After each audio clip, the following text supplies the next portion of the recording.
Hey, what's up guys? This is Anthony from Anthony's Customs, and for this review, we are looking at the new Marvel Legends Doctor Doom on the retro card, and it came in the white box, but those are ugly and the cards are super duper cool.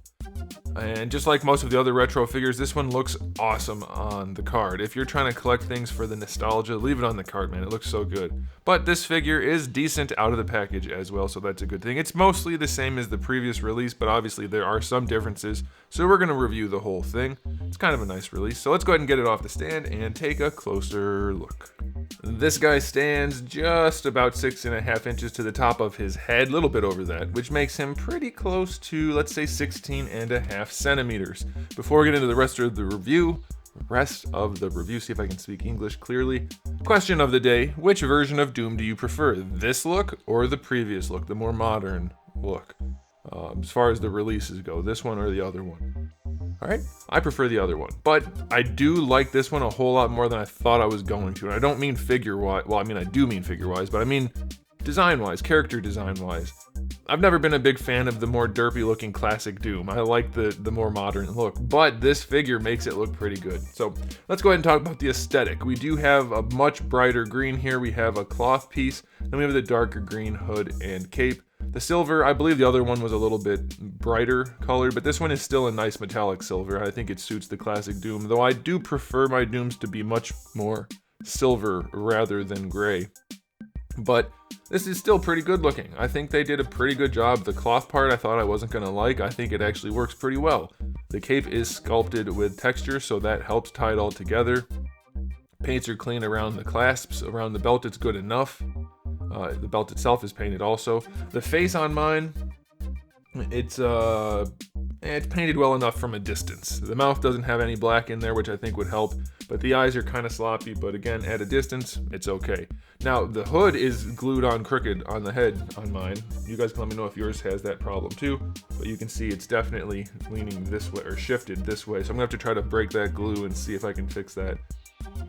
That's a pain in the butt, especially with something so thin as this that it'll probably tear. But either way, it does look good overall. I don't mind the darker silver like I thought I would. It's still pretty bright, and the way it catches the light, I like it. I think it's good. And then the bright green does look really nice. So yeah, aesthetically speaking, other than the crooked hood on mine, it's pretty darn good. I'll give it an 8. The first release was awesome. This one is still that level of awesome, pretty much, for the most part, minus personal preferences, which don't count in a review. Okay, on to the accessories. We have 2 books. One is a black book with a logo on it, and one is a red book with a logo on it. They both have the same insides, of course. The logos are just painted on. They're nice enough accessories. They are well enough done that I like them, and I think you guys probably will too. Versatility-wise, I don't know how many people are going to care, but they are well done. We have the 2 fist hands that come on them in the package. Then we have 1 trigger finger hand and 1 style pose hand. We get 2 green swooshes. I would definitely have preferred a purpley laser blast, which is kind of shown on the packaging for the artwork anyway. But the green swooshes are okay, I guess that's fine. I do remember him having yellow and purple effects more so than green, but you guys can let me know about that. Speaking of yellow, we do get 2 yellow repulsor type effects. I guess those are for his heels, probably. Yeah, he has holes in his heels, and that makes sense. And he doesn't shoot him out of his hands. Although that would be cool, like some Darth Sidious. Is it Darth Sidious? Yeah, the lightning, you know what I mean, Force lightning. Okay, and then we also get what appears to be a broken padlock. I don't know all that much about Doom's fiction, honestly. I love the character design, and I love what I do know about him, which is just the broad strokes. I don't know what the padlock is for, you guys can let me know. Oh, and we also get the gun, which comes on him in the package, in the holster, but it's not molded in. Just want to point that out. Some things are okay like that, and it is a realistic gun for the record. So for those of you people who keep saying you can't have realistic guns on Marvel Legends, you can. They do it all the time. They just don't do it sometimes. So that's not a rule. It might be for specific characters for licensing issues, maybe. Don't know. There's no way for us to know that. But this is a realistic gun, and it comes on the figure, not glued into the holster. Just putting that out there.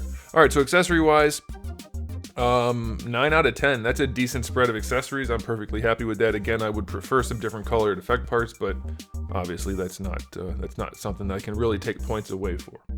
All right, as for the articulation, the hood is connected to the head, like I said. Let me just pop that off so you can see what we have going on here. I think on my other one, I said that the head didn't move. It didn't have a ball peg.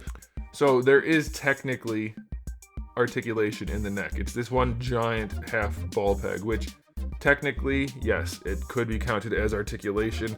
Practically speaking, it doesn't really work. Every time you try to move it, it just pops out.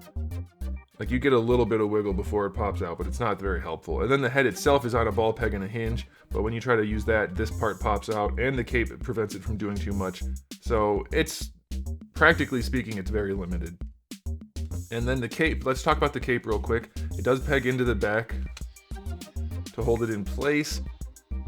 And it holds in place well enough, especially if you put the cloth piece in there like you're supposed to, it works. If you don't want to use a cloth piece, you don't have to. And in this, I would recommend you put this over the neck and then peg the head back in. That's easier that way. But as you can see, the cape does sit pretty well. For the shoulders on this guy, no problem raising them up to the side. Of course, you have your full rotation minus where the cape is blocking it.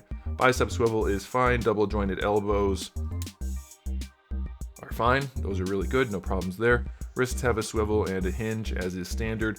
For the torso, we have a ball peg, which is very limited, and it works, but he's mostly going to be in fairly static poses. For the skirt, it is split, so you can get to the good bits, and you can bring his legs out to the side, no problem. Bringing them forward. The skirt does flex kind of in an ugly way, but it does work. And you get your thigh swivel, double jointed knees, all work, no problem. Ankles were really stiff on mine, but they do function once you free them up. Be very careful with that. Going forward is enough. I would prefer a little bit more for dynamic posing, but that's pretty good. And it is technically a ball hinge, so you can get a really nice ankle rocker out of that. So yeah, it's the exact same figure as before for the most part. And it's perfectly good. So articulation wise, I'll give it a 7. We do have some limitation in the neck and in the torso, but the rest all works pretty well. Yeah, it's the same figure as before.